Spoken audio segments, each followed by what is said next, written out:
कांग्रेस की भारत जोड़ो यात्रा को लेकर हरियाणा के गृह मंत्री अनिल विज ने सवालों के घेरे में लेते हुए प्रतिक्रिया दी। उन्होंने कहा कि भारत को तोड़ना कांग्रेस के डीएनए में शामिल है। 1984 के दंगों में भी कांग्रेस ने 3400 सिखों का कत्लेआम कराया। इसके साथ ही अनिल विज ने कई मुद्दों को लेकर प्रतिक्रिया दी। देश के टुकड़े करना कांग्रेस के डीएनए में शामिल है। 1947 में इन्होंने देश का विभाजन करवाया। लगभग 2.25 करोड़ लोग विस्थापित हुए, लगभग 1 लाख लोगों की शहादत हुई। 1984 में फिर इन्होंने सिख दंगे करवा के लगभग 3400 सिखों का शहादत हुई है।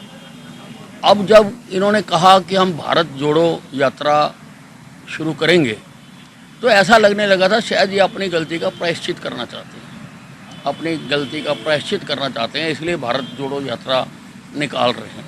लेकिन 3-4 दिनों की यात्रा में ही इन्होंने अपनी असलियत बता दी। इन्होंने जलते हुए कपड़ों की ट्वीट करके बता दिया कि 145 दिन बस और, इसका मतलब कि 145 दिन बाद तुम देश को आग लगा दोगे। तो ये किसी भी प्रकार से लोग अब समझ चुके हैं, अब ये नया भारत है।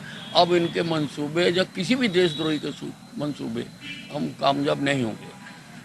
उसको यही दिखाना चाहते हैं कि ये भारत जोड़ो यात्रा नहीं है, ये भारत तोड़ो यात्रा है और हम सारे देश में आग लगा देंगे।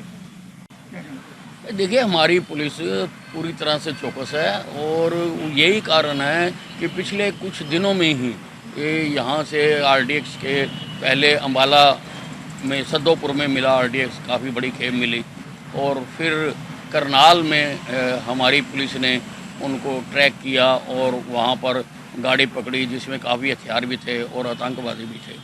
और अब जो है ये कैथल में कैथल जींद हाईवे के ऊपर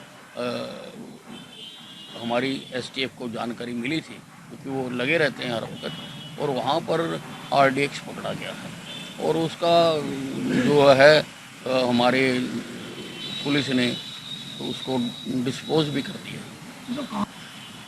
बिल्कुल, इसमें कोई दो राय नहीं है कि ये सारी गतिविधियाँ ये पाकिस्तान से होती हैं।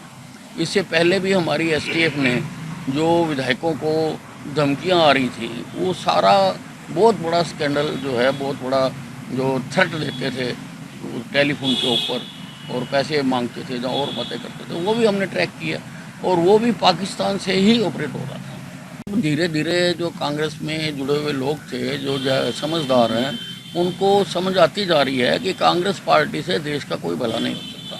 इसलिए एक एक करके धीरे धीरे करके वो कांग्रेस पार्टी से बाहर आ रहे हैं और कांग्रेस का बिखराव हो रहा है। तो अब जो व्यक्ति राजनीति में इतने साल रहा है, देश के लिए बातें उठाता रहा है, तो राजनीति तो करेगा ही। तो अब उन्होंने अपनी पार्टी बनाई है, आगे देखते हैं क्या होता है। देखिए, अब कोई लड़ाई लड़ने से कोई फ़ायदा होने वाला नहीं है।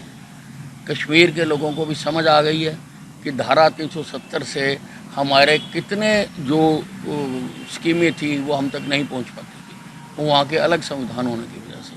आज कश्मीर में हिंदुस्तान की सरकार जो भी योजनाएं प्रदेशों के लिए बनाती हैं, वो जैसी बाकी प्रदेशों में लागू होती हैं वैसी वहाँ पर भी लागू होती हैं। तो अब चंद लोग हैं, वो उनकी दाल रोटी इसी से चलती है कि वो लोगों को फाड़ने वाले या लोगों को तोड़ने वाले मुद्दे जिंदा रखें। तो उसमें से मुफ्ती मोहम्मद भी एक है।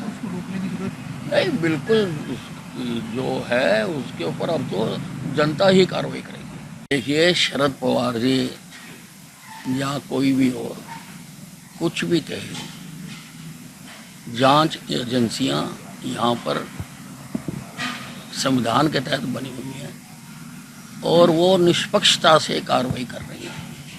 और किसी ने अगर गलत नहीं किया हुआ तो उसको डरने की भी ज़रूरत नहीं है, उसको निश्चिंत रहना चाहिए कि एजेंसियां, और अगर एजेंसियां कोई काम करती हैं तो अदालतों के दरवाजे खुले हैं, पूरी तरह से अदालतों पर निष्पक्ष वो जाके अपनी बात कह सकती हैं।